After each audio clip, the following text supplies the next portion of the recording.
Wolfgang Amadeus Mozart, born in 1756, Salzburg, Austria, a legendary composer from the classical era. His exceptional talent was apparent from a young age. In fact, he started composing at the mere age of 5 years old, and soon after, he was performing in front of European royalty.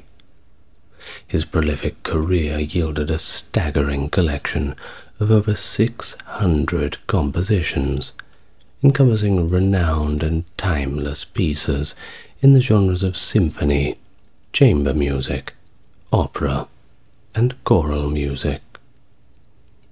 His aptitude for amalgamating diverse musical forms and styles was not characterized only by the classical era, but also had a profound impact on Western music for centuries to come.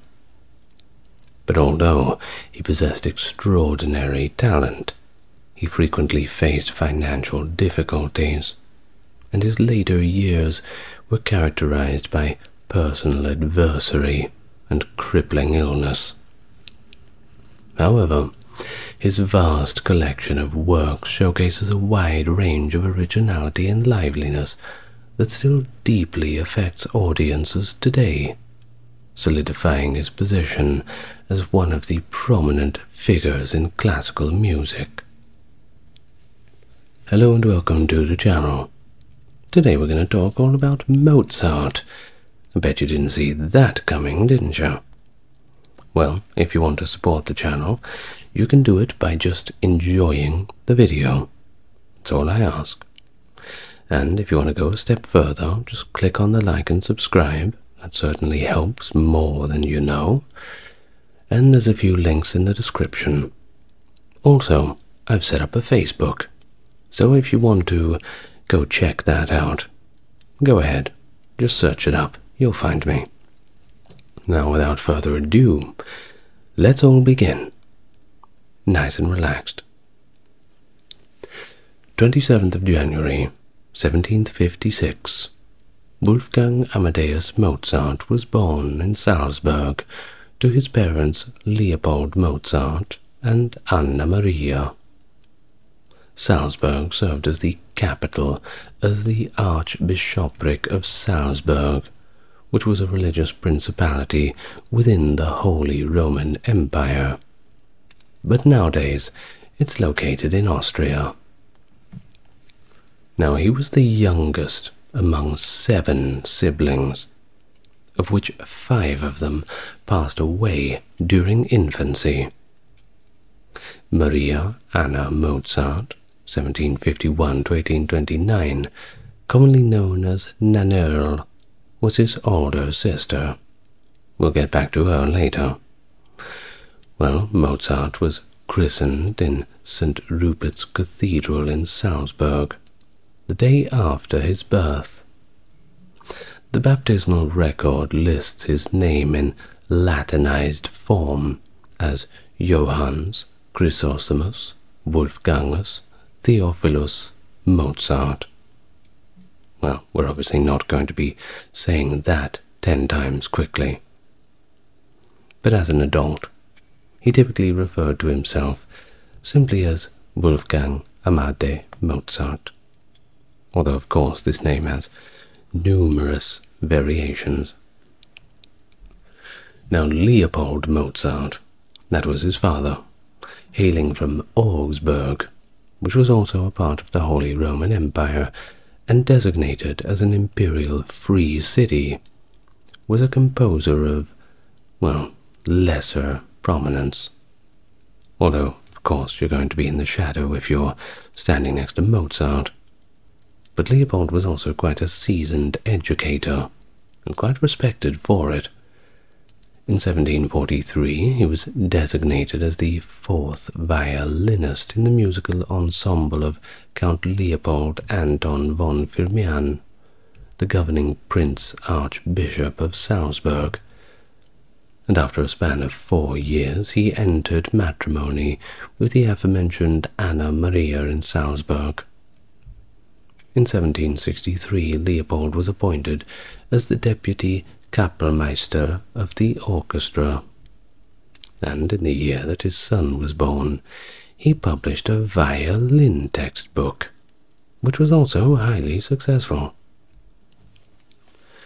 Now, about Nannerl, from the age of 7, she commenced her keyboard lessons under the guidance of her father, while her 3-year-old brother observed.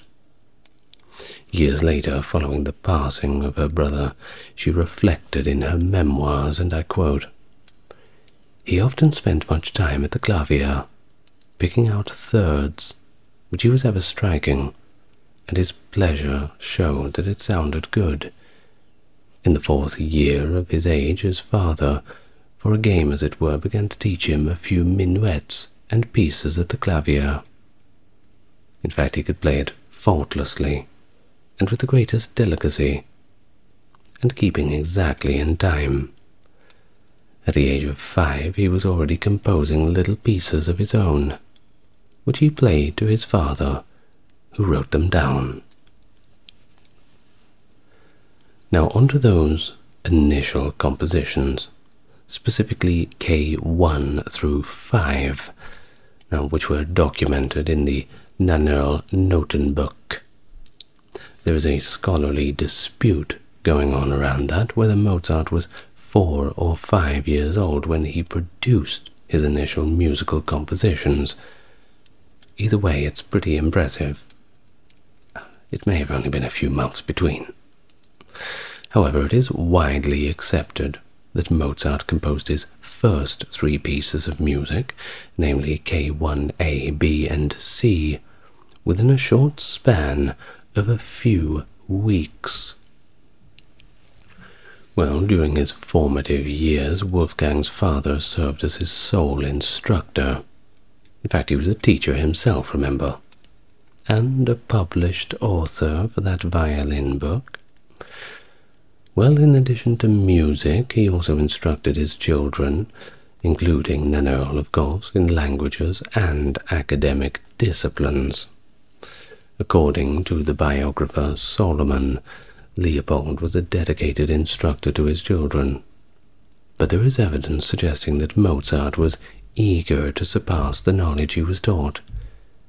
In fact, his initial composition, marked with ink stains, and his early accomplishments with the violin were self-motivated, and reportedly caught Leopold completely off guard.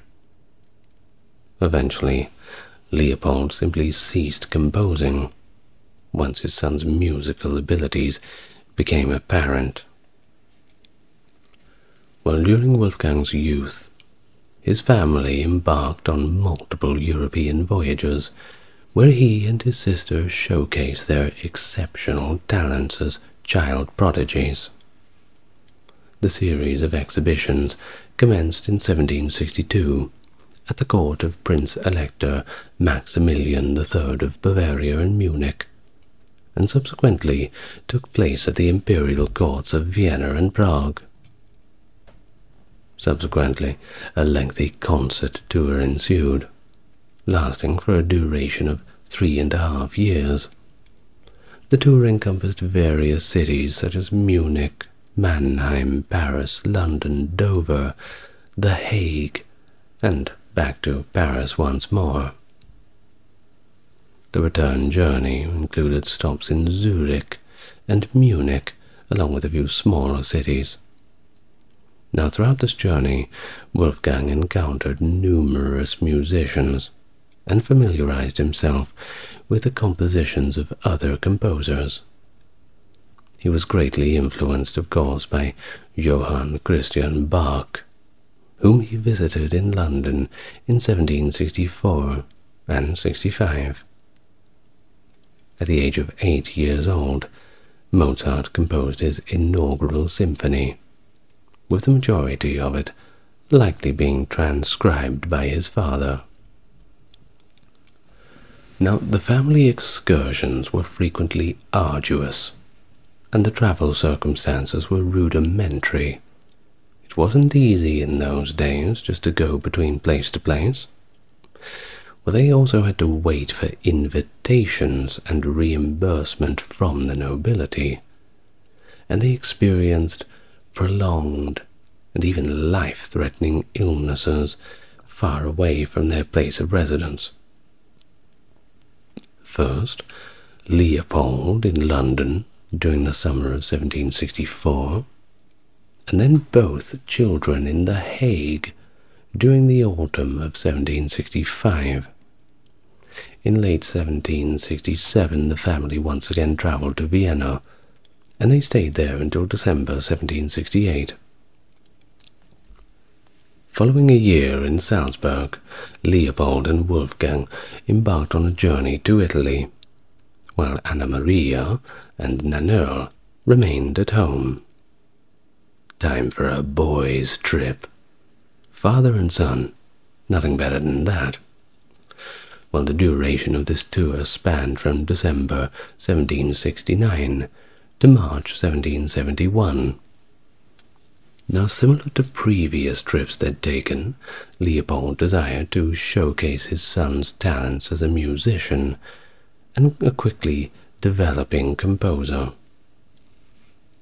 Wolfgang encountered many famous people in the field and was admitted as a member of the renowned Accademia Philharmonica. There also is a popular belief that he had the opportunity to listen to Gregorio Allegri Miserere before, or rather being performed twice in the Sistine Chapel when he was in Rome. One could only imagine how glorious that would have been. Reportedly, he later transcribed it solely from memory, thereby creating the initial unapproved replica of this highly protected possession of the Vatican. And the Vatican, of course, do not like it when you take their little possessions. Well, nevertheless, there is an ongoing disagreement regarding both the source and credibility of this narrative. But hey, it's pretty interesting, don't you think? Now, Mozart composed the opera Mitridate de Ponto, 1770, in Milan, where it was very well received and performed quite successfully. As a result, more opera commissions were obtained. He made 2 additional trips to Milan with his father, one from August to December in 1771, and another from October 1772 to March 1773. The trips were specifically for the purpose of composing and premiering his works Ascanio in Alba, 1771, and Lucio Silla, 1772. Leopold aspired for his son to secure a professional position during these visits. In fact, Archduke Ferdinand, the ruling authority, even considered hiring Mozart on a full-time basis. And that's a boss that pays well. Well, unfortunately, there was somebody they forgot to ask. Due to Empress Maria Theresa's unwillingness to employ individuals that she deemed to be unproductive, the opportunity was abandoned, and Leopold's aspirations remained unfulfilled. That's right. The wife says no. Oh well, back to the drawing board, I suppose. Mozart composed the solo Motet Exultate Jubilate K165 towards the conclusion of this journey. So, upon his arrival back from Italy on the 13th of March 1773, Mozart was appointed as a court musician by Prince Archbishop Hieronymus Colloredo, who was the ruler of Salzburg. The composer enjoyed a wide circle of friends and admirers back in Salzburg, and had the chance to compose in various musical forms. This included symphonies, sonatas, masses, serenades, string quartets, and even a few more avant-garde, lesser-known operas, which is good for a young creative. Now, from April to December of 1775, Mozart cultivated a strong interest in violin concertos, and he composed a sequence of 5 of them, which were the only ones that he ever created. These concertos progressively advanced in their musical complexity, and 3 most recent compositions, namely K216, 218, and 219, have become essential pieces in the repertoire. Now, in 1776, he redirected his focus towards composing piano concertos, now resulting in the creation of the E-flat Concerto K271 in early 1777, and it was this particular concerto that is widely regarded by critics as a significant step in his creative journey.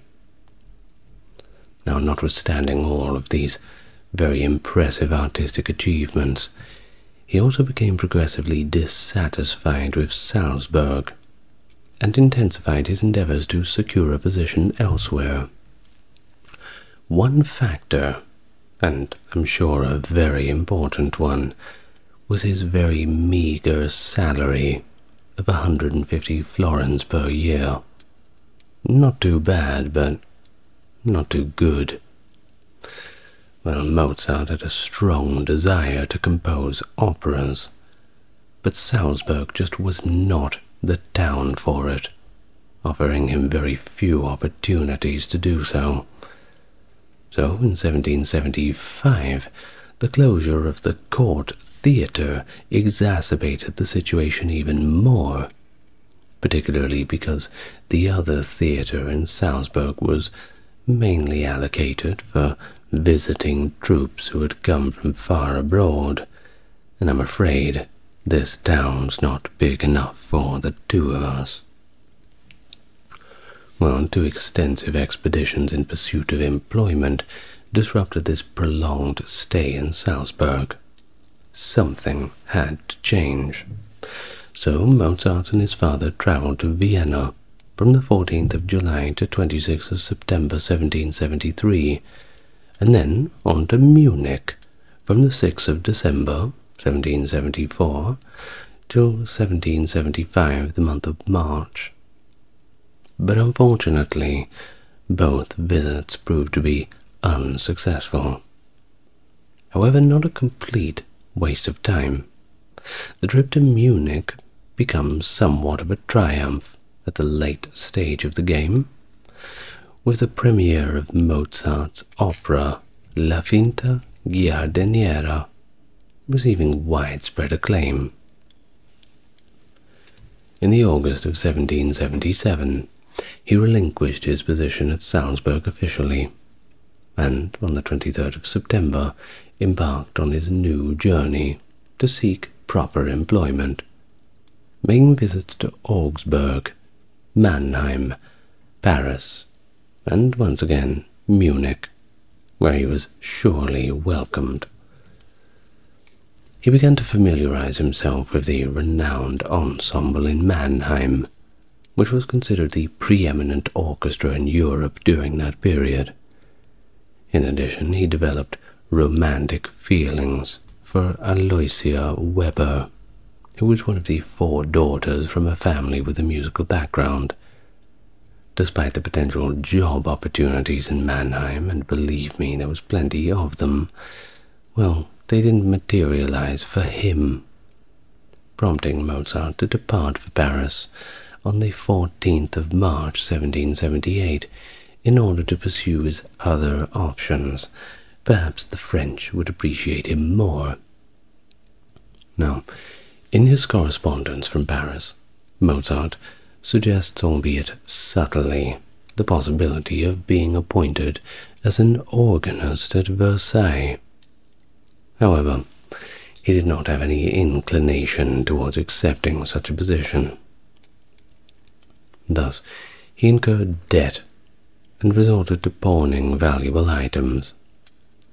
His lowest point of the visit occurred when Mozart's mother fell ill, and unfortunately she passed away 3rd of July 1778. Now, the reason for the delay in calling a doctor for her was quite sadly most likely due to insufficient funds. And that's just horrible. Well, Mozart resided at the residence of Marquis d'Épinay, under the hospitality of Melchior Grimm. Now, during his stay in Paris, his father was also actively seeking employment opportunities for him in Salzburg. Mozart was offered a position as the court organist and concert master with the backing of the local nobility, and the yearly remuneration amounted to 450 florins. However, he displayed hesitancy in accepting it. But come on, that's 300% what he used to earn. That's pretty good. Well, I suppose it's not all about the payment. Well, it was at that point the relationship between Grimm and Mozart had become less friendly, and Mozart decided it was time to leave. Following his departure from Paris in September of 1778, he spent additional time in Mannheim and Munich, with the persistent hope of securing a position elsewhere in Salzburg. Upon returning to Munich, he once again crossed paths with Aloysia, who had achieved great success as a singer. However, unfortunately for Mozart, she had lost all interest in him. I suppose that's what happens when you become rich and famous and hang around with all the artistic types. Things tend to move pretty fast. Well, on the 15th of January 1779, Mozart eventually returned to Salzburg and assumed his new position. However, his dissatisfaction with Salzburg remained very much unchanged, and it was certainly not the place he wanted to be. Now, some of Mozart's most notable compositions during his trip to Paris include the A minor piano sonata, and also the Paris Symphony No. 31, which were played in Paris on the 12th of June and 18th of June 1778, and also the Concerto for Flute and Harp in C major, also known as K99 or 297 C, or rather K299 rather. Also, his opera Idomeneo premiered in Munich in January of 1781, and to great acclaim, a roaring success. Rawr. Now, in the March of the following year, Mozart was called to Vienna, where his employer, Archbishop Colloredo, was presented at the festivities commemorating Joseph II's ascension to the Austrian throne. For Colloredo, it was a matter of desiring Mozart to be readily available, as effectively his musical slave. Mozart was indeed obligated to have his meals in Colloredo establishment alongside the valets and cooks, so they definitely kept him under tight control. As he continued serving the Archbishop, he envisioned a more ambitious career, and we've actually got a letter that he wrote to his father about this specific situation, expressing some of his dissatisfaction. He wrote, "My main goal right now is to meet the Emperor in some agreeable fashion. I am absolutely determined that he should get to know me. I would be so happy if I could whip through my opera for him. and then play a fugue or two, for that's what I know he likes. Well, Mozart in fact did meet the emperor, quite shortly after this, who ultimately provided significant support to his career through commissions, and even a part-time job.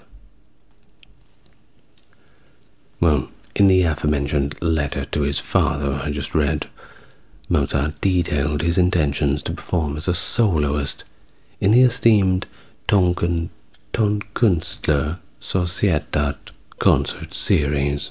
Sorry, some random German, I believe it is, coming up there, a little difficult.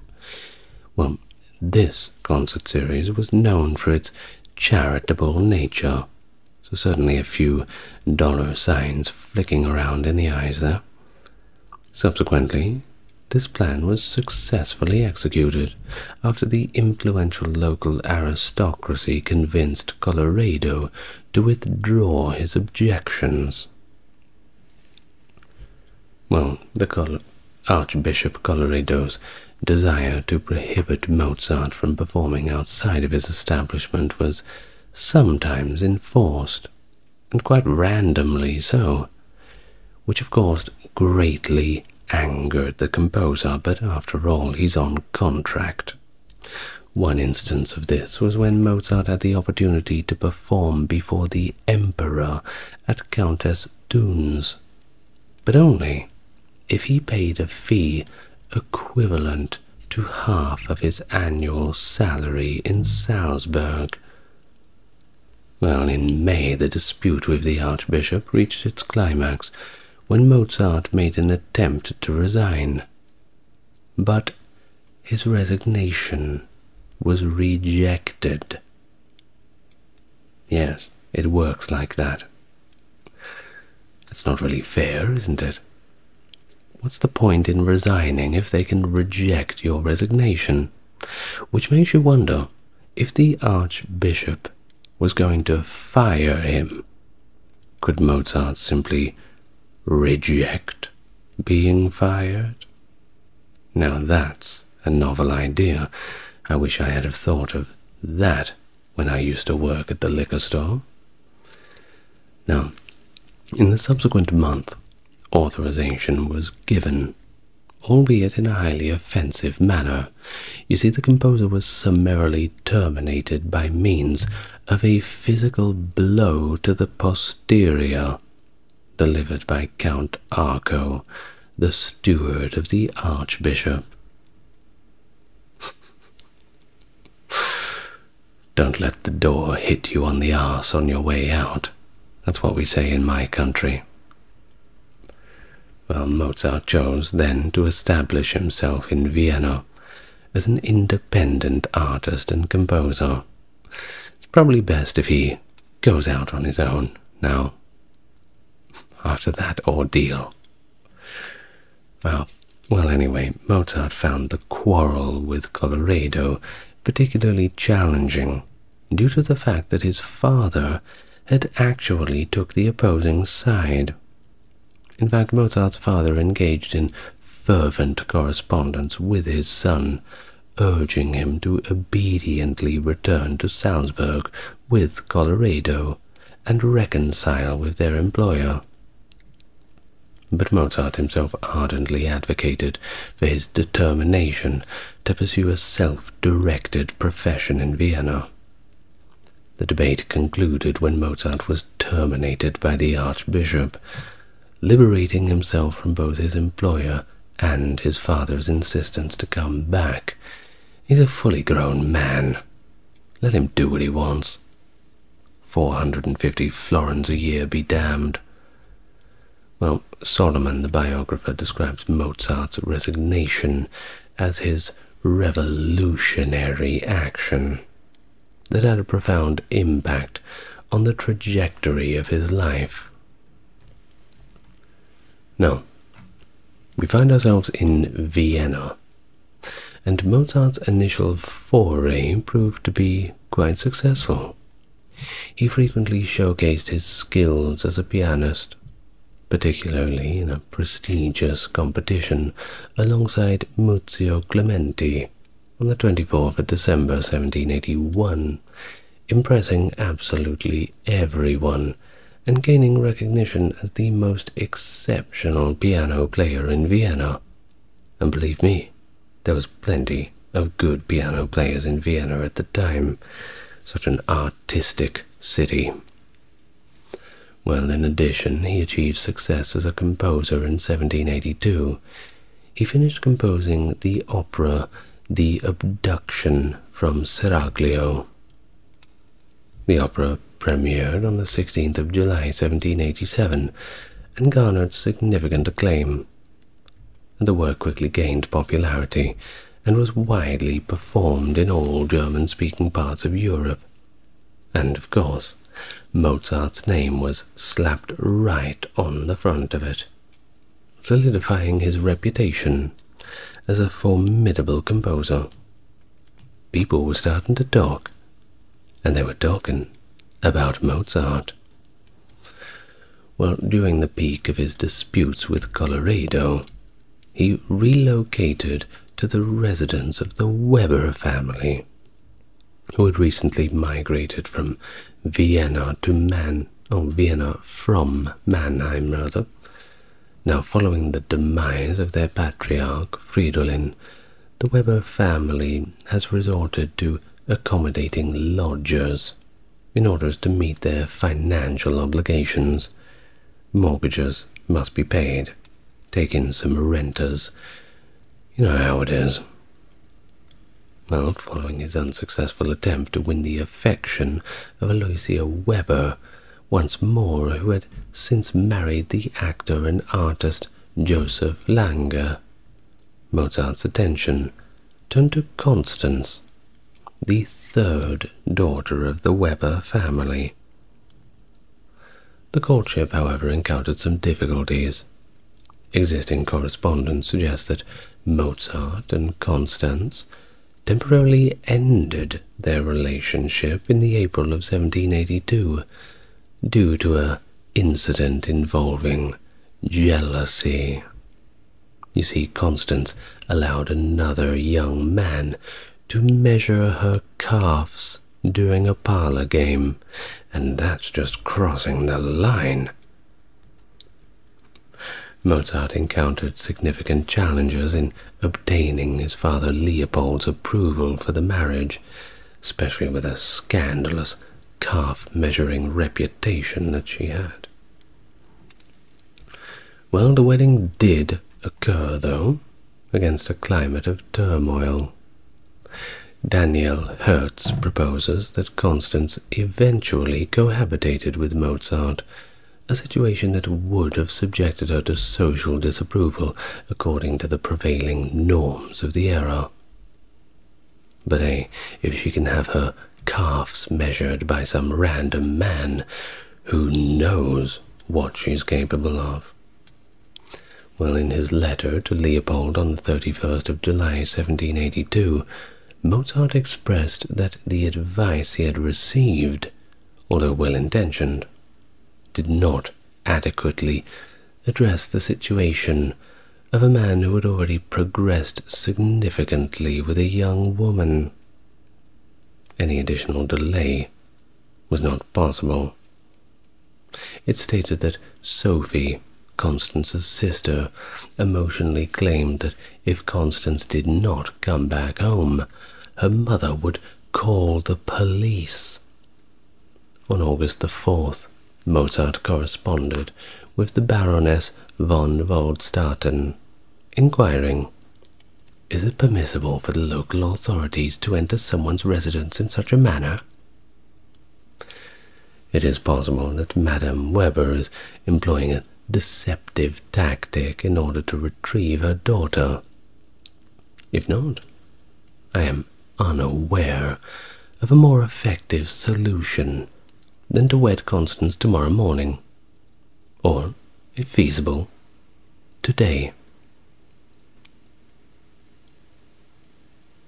The couple were ultimately wed on the 4th of August 1782 in St. Stephen's Cathedral, just prior to the arrival of his father's approving letter in the mail. Remember, just prior to it. So, well, I don't think they really cared too much about the father's approval. Well, according to the marriage contract, Constance gave her husband 500 gulden, which he had agreed to increase by 1,000. The total amount would be inherited by the surviving spouse. Additionally, any acquisitions made jointly during the marriage were to be considered as shared property by both parties. Yeah, sounds fair. Well, out of the couple's 6 children, unfortunately only 2 managed to survive the early stages of life. Sounds all a bit grim, but, well, child mortality was unfortunately quite high back then. So was dying in childbirth. Thankfully, we've gotten past quite a lot of that, though it's still an issue in some parts of the world. Well, during the years of 1782 and 83, Mozart developed a deep understanding and appreciation for the compositions of Johann Sebastian Bach, who is my favorite, by the way, especially the lute suites, which are very transferable to guitar, by the way, and also George Friedrich Handel, who I also enjoy, but not as much as Bach. Now, this was made possible by the influence of Gottfried van Swieten, who possessed a significant collection of manuscripts by these Baroque masters. Mozart's examination of these musical scores served as a source of inspiration for his compositions in the Baroque style, subsequently impacting his musical vocabulary, and this influence can indeed be observed. For instance, in the fugal sections of the Magic Flute and the concluding movement of Symphony No. 41. Now, in the year 1783, Mozart took his wife to Salzburg, along with the family in tow. Although his father and sister treated Constance with politeness, this visit served as an inspiration for Mozart to compose one of his most remarkable religious works, the Mass in C minor. Unfortunately unfinished, but the composition was debuted in Salzburg, featuring Constance, who was actually performing a solo role of her own. And, while in Vienna around 1784, he encountered Joseph Haydn, another composer, one of my favorites too, and the two maestros forged a relationship. Now, during Haydn's visits to Vienna, they occasionally collaborated in an impromptu ensemble consisting of string instruments. Mozart composed 6 quartets dedicated to his friend Haydn between 1782 and 85, and these quartets are considered as a direct response to Haydn's Opus 33 collection, which was published in 1784. Haydn expressed his belief that future generations would not witness a talent of Mozart's caliber for at least another century.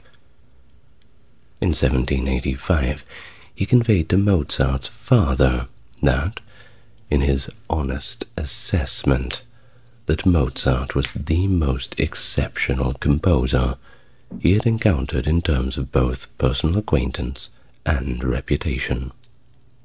Haydn also praised Mozart's refined musical sensibilities and acknowledged his unparalleled mastery in the art of composition. Between 1782 and 85, Mozart organized concerts where he performed as a soloist, showcasing 3 to 4 new piano concertos each session.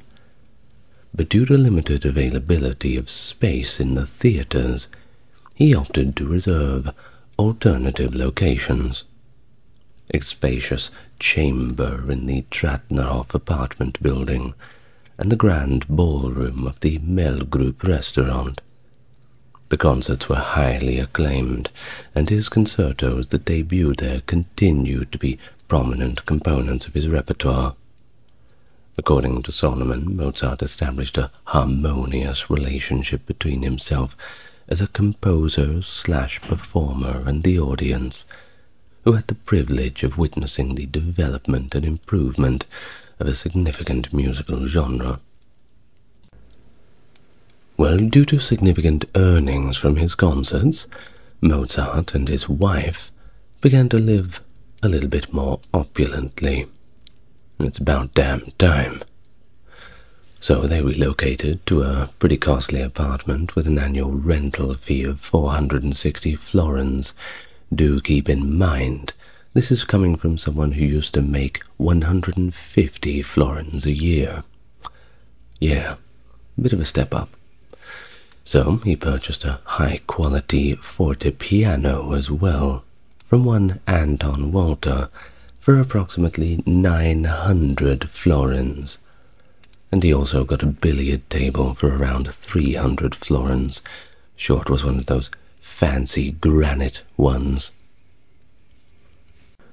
And they also enrolled their son, Carl Thomas, in a prestigious boarding school and employed household staff. Now, throughout this period, Mozart only managed to accumulate a small portion of his earnings, spending more than he was saving. You can see where this is all going. Well, Mozart joined the Freemasons on December 14th, 1784, and was accepted into the Zur Wohltätigkeit Lodge. Now, Freemasonry had a significant impact on Mozart's life, too, as he actively participated in the meetings and had several friends who were Masons, composing Masonic music on different occasions. Now, that being said, his output of opera seemed to significantly decrease for the subsequent 4 years, and he only completed 2 unfinished works in a one-act opera, prioritizing his career as a piano soloist and a concerto composer.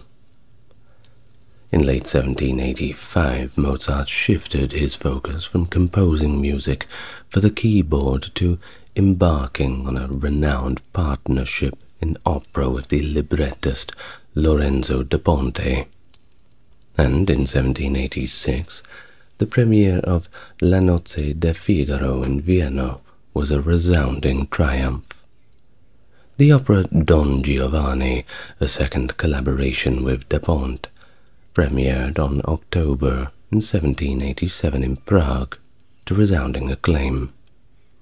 However, its reception in Vienna during 1788 was not as successful. These 2 compositions by Mozart are widely recognized as his most renowned works and continue to be regularly performed in operatic productions. However, due to their intricate musical structure, both the audience and the performers faced challenges during their initial performance. In fact, Mozart's father, who passed away on the 28th of May, 1787, did not have the opportunity to witness these advancements. Rest in peace, Mozart's dad. Well, in December of the same year, 1787, Mozart secured a permanent position with the support of aristocratic patrons. In fact, Emperor Joseph II himself designated him as his, I quote, chamber composer, a position that had become available the month before due to the passing of the old guy Gluck. The appointment was a part-time one, however, but it had a salary of 800 florins per year. Not bad. You get a few pool tables with that, wouldn't you? While Mozart's main responsibility was to compose dances for the annual balls. Mozart's modest income gained significance when he faced financial difficulties. According to court records, Joseph intended to prevent the highly regarded composer from departing Vienna in search of more favorable opportunities. Well, after all, like most classical musicians, he ends up Baroque. That's not bad. That's okay. Well, in 1787, the aspiring Ludwig van Beethoven spent a considerable amount of time in Vienna with the intention of receiving tutelage from Mozart, but there are no existing reliable records to indicate whether the two composers ever actually had a meeting. But we do know that Beethoven was there. Well, Vienna was the place to be for the musicians back then. In the latter part of the decade, Mozart's circumstances continued to deteriorate. By approximately 1786, he had significantly reduced his public concert appearances, resulting in a decrease in his income. And during the Austro-Turkish War, musicians in Vienna faced challenging circumstances, to say the least. The overall prosperity of the city had diminished, and the aristocracy's capacity to financially support music had also declined. In 1788, Mozart experienced a significant decrease of 66% in his income compared to the most prosperous years in 1781. Things were not looking good. Thus, in the middle of the year 1788, he and his family relocated from central Vienna to the suburb of Austergrund. Contrary to the suggestion that Mozart moved to a suburb to save money on rent, as mentioned in his letter to Michael von Puchberg, Mozart did not actually reduce his expenses. Instead, he simply increased the amount of living space that was available to him, getting a better deal out in the countryside. You get more square meterage, you know. Well, he frequently resorted, however, to borrowing money, primarily from his friend and fellow mason Puchberg. A collection of desperate letters requesting loans has been preserved, and he sounds markedly desperate in the letters. Times are certainly tough for our boy Mozart. Well, according to Solomon, Mozart's productivity in composing music also decreased, possibly due to his depression. Notable compositions from this era include the final 3 symphonies, being 39, 40, and 41, all composed in 1788, as well as the last of the 3 Da Ponte operas, Così fan tutte, which debuted in 1790. So during this period, Mozart embarked on extensive travels with the aim of enhancing his financial situation, and in the spring of 1789 he visited Leipzig, Dresden, and Berlin, followed by Frankfurt, Mannheim, and a few other German cities in 1790. His final years were characterized by a period of great productivity, interrupted only by his eventual illness. According to some reports, it was also a time of personal rejuvenation. He produced a substantial amount of music, which included some of his highly regarded compositions, such as the opera The Magic Flute, the Final Piano Concerto, the Clarinet Concerto K622, the last piece in his series of string quartets, and the incomplete Requiem K626 rather. But in 1790, his financial condition, which had been a cause of worry, finally started to get a little bit better.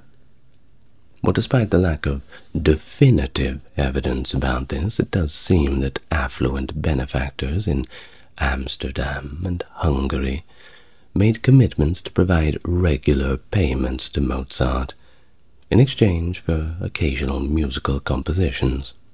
It's a good deal, isn't it? It is believed that he profited from the sale of dance music that he composed as the imperial chamber composer. He also ceased to borrow substantial amounts from Puchberg and commenced the process of repaying his debts. He became unwell, however, during his visit to Prague, but the first performance of his opera La Clemenza de Tito on the 6th of September 1791. The opera was composed the same year specifically for Emperor Leopold II's coronation celebration. He persisted, however, in his professional duties for a period of time, and oversaw the debut performance of the Magic Flute on the 30th of September. On the 20th of November, his health unfortunately declined, and he became bedridden, experiencing symptoms such as swelling, pain, and vomiting. In the last days of his life, Mozart received care from his wife and her younger sister, and was attended to by the royal family physician, Thomas Franz Closet. He was mentally engrossed, however, in completing his requiem, but there is very little evidence to suggest that he dictated passages to his student Süssmayr. Mozart, however, passed away in his residence on the 5th of December 1791 at 12:55 a.m. He was only 35 years old. Well, he was interred in a common grave, in accordance with the contemporary Viennese custom, at St. Mark's Cemetery outside the city on the 7th of December. But if, as later reports say, no mourners attended, that too is consistent with Viennese burial customs at the time. Well, there was the tale of a storm and snow kicking up on the day of his death, but this may have been a dramatic falsehood. In fact, we have records that the day was calm and mild in terms of weather. Well, before we finish up, let's just get some final notes on the character of Mozart, a little bonus. Now, tenor Michael Kelly, in his writings, provided a detailed account of Mozart's physical attributes. According to him, Mozart was a diminutive individual, characterized by a pallid and slender frame, possessing an abundance of fine and fair hair which he took great pride in his grooming, and in the words of his early biographer, his physical appearance was unremarkable. Well, according to him, fighting words, he was diminutive in stature, and his facial expression, apart from his prominent and penetrating eyes, did not reveal any indications of his exceptional intellectual abilities. His face bore the marks of pockmarks, serving as a reminder of his past encounter with smallpox during his childhood. Surprised he made it through that one. Very low survival rate back then for that. Well, according to his wife's account, his voice was described as a tenor, which was generally soft when speaking and delicate when singing. However, when he was excited or needed to exert himself, his voice became powerful and energetic. He also had a strong affinity for fashion, as some recalled seeing him during a rehearsal dressed in a red coat and gold trimmings and a hat with a turned-up brim, directing the orchestra by indicating the tempo of the music. Researchers at the Salzburg Mozarteum have discovered that Mozart frequently wore a white wig for his formal events. Out of the 14 portraits they've found, only one depicted him without his wig. But then again, everybody wore wigs back then. It was the thing to do. But he typically exerted extensive effort, diligently completing compositions at an astonishing rate, especially when faced with impending deadlines, and even faster when he was short of money. Frequently he created sketches and drafts which, unlike those of Beethoven, were mostly not preserved, as his wife attempted to eradicate them following his death, which was a shame.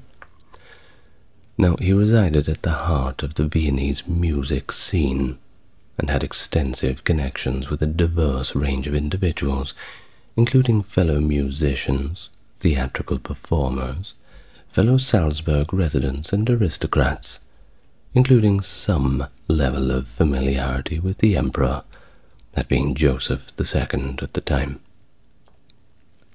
He also derived pleasure from playing billiards, engaged in dancing, and maintaining various pets, such as a canary, a starling, a dog, and a horse, for the purpose of recreational riding, which he also enjoyed. The letters that we have that survive, particularly those written to his cousin Maria Ann Thekla Mozart between 1777 and 78, as well as his correspondence with his sister and parents, reveal his remarkable affinity for scatological humor. In addition to his other compositions, Mozart also created scatological music, which consisted of a collection of canons that he performed alongside his friends. Due to his extensive travels throughout Europe during his childhood, he developed a remarkable ability to understand and speak various languages. Of course, he grew up speaking his native Salzburg dialect of German, but he also became fluent in Latin, Italian, and French. He also likely possessed a grasp of the English language to some extent. He was at least able to communicate in it. This is evident from a playful remark that he wrote in response to a careless error made by his 19-year-old student Thomas Atwood on his exercise papers, writing in the margin, "You are an ass." It's not very professional for a teacher, isn't it? Well, Mozart was also brought up in the Catholic faith and maintained a steadfast commitment to the Church for the entirety of his life. Of course, in 1784, he became more involved in the beliefs of the Freemasons. Whatever exactly they are is a subject of debate. Hey, maybe a video on the Freemasons. That's a good idea. Well, with that, we reach the end of the life of Mozart. I'd like to thank the top-tier patrons: Wendy, Stark Factory, Scott, Melissa, Jeffrey, James, Aaron, Charles, Britt, Ben, Ember, Kimberly, Gary, and Dark. Thank you very much for listening, and I'm sure I will see you in the next video. Who knows what we will talk about next time. Good night, everybody. Lots of love to you all.